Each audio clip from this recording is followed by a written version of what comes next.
Good morning student.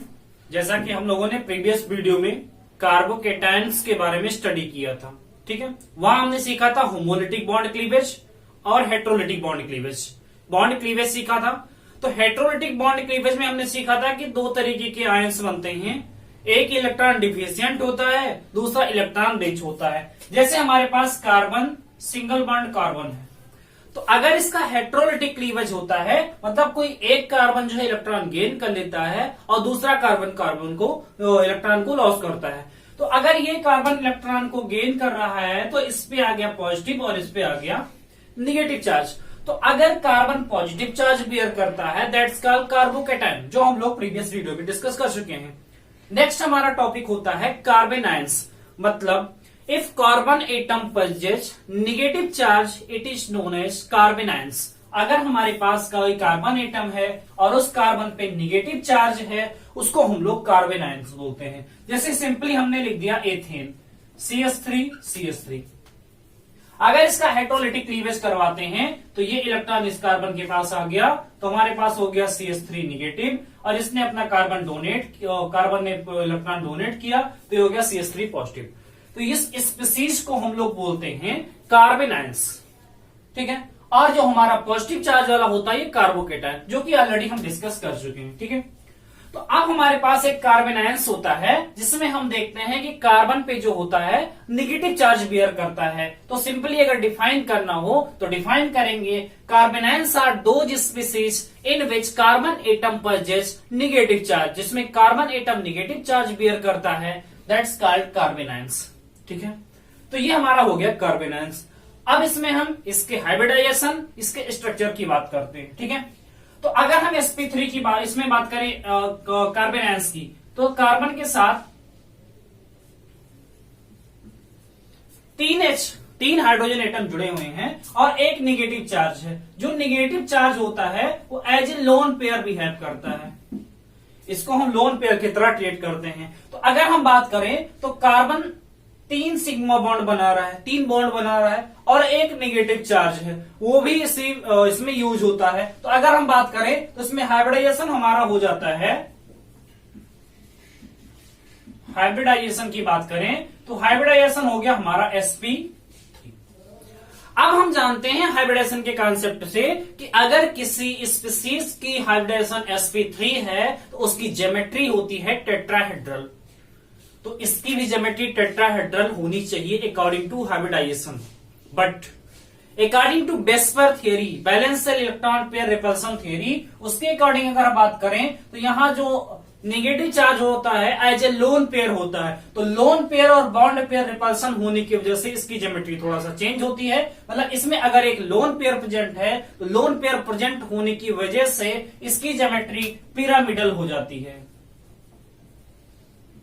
इसकी geometry हो जाती है पिरामिडल, ठीक है। तो अगर सिंपली हम कार्बन आयंस की बात करें तो कार्बन आयंस में हाइब्रिडाइजेशन हमारा हो गया sp3 और अगर ज्योमेट्री की बात करें तो इसकी ज्योमेट्री हो जाती है पिरामिडल, लाइक अमोनिया। जैसे NH3 होता है उसकी पिरामिडल ज्योमेट्री होती है। तो ऐसे हमारे पास जो कार्बन आयंस होते हैं, जितने भी कार्बन आयंस हैं उनकी भी अगर हम ज्योमेट्री की बात करें तो उनकी ज्योमेट्री भी हो जाती है पिरामिडल, ठीक है। तो ये हमारे हो गए हाइब्रिडाइजेशन और इसकी ज्योमेट्री। तो हाइब्रिडाइजेशन मिल गया sp3 और ज्योमेट्री हमारी हो गई पिरामिडल।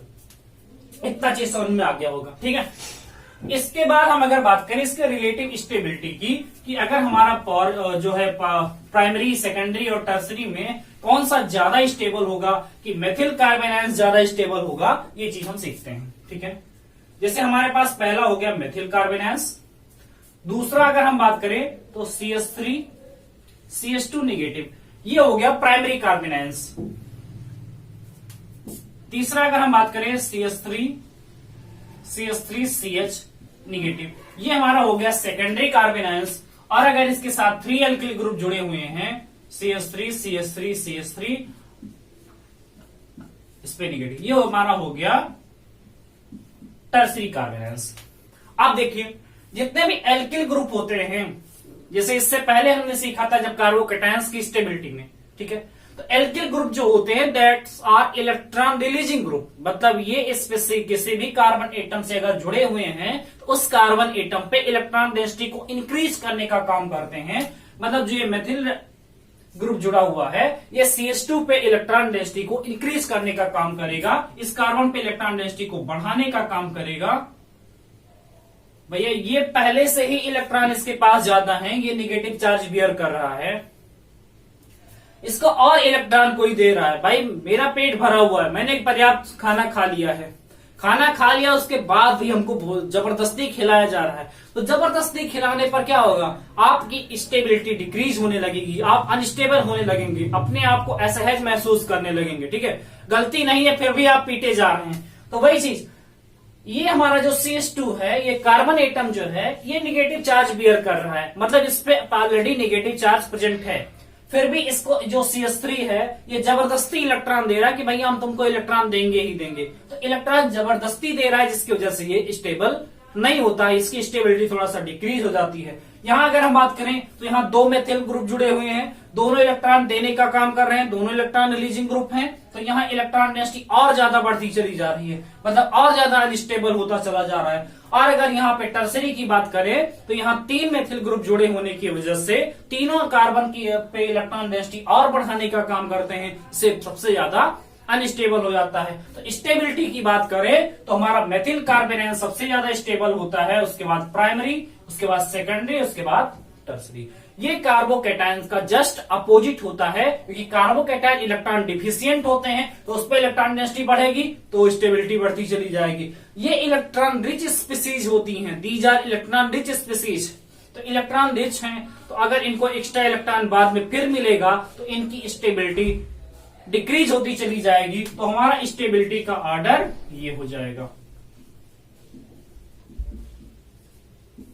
ठीक है, तो इसका मतलब क्या हुआ कि अगर स्टेबिलिटी की ऑर्डर की बात करें तो सबसे ज्यादा स्टेबल हमारा हो जाएगा मेथिल कार्बेनाइंस, उसके बाद हमारा हो जाएगा प्राइमरी, उसके बाद हो जाएगा सेकेंडरी और उसके बाद हो गया टर्सरी।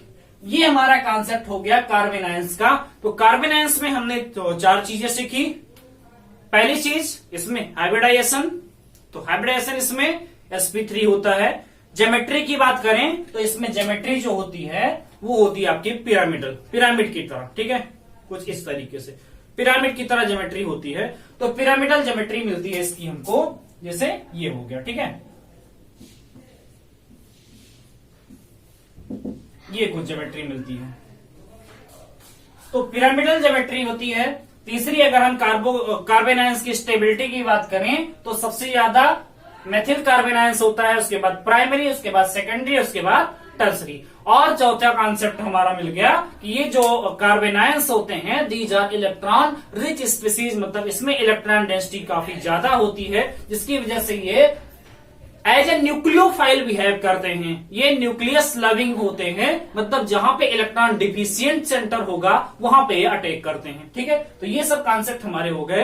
अब इसमें ऑप्शनल क्वेश्चन जो आते हैं वो रिलेटिव स्टेबिलिटी का आता है, इसकी हाइब्रिडाइजेशन का आता है कि इसमें हाइब्रिडाइजेशन कौन सा होगा, sp होगा कि sp2 होगा कि sp3 होगा कि sp3d होगा।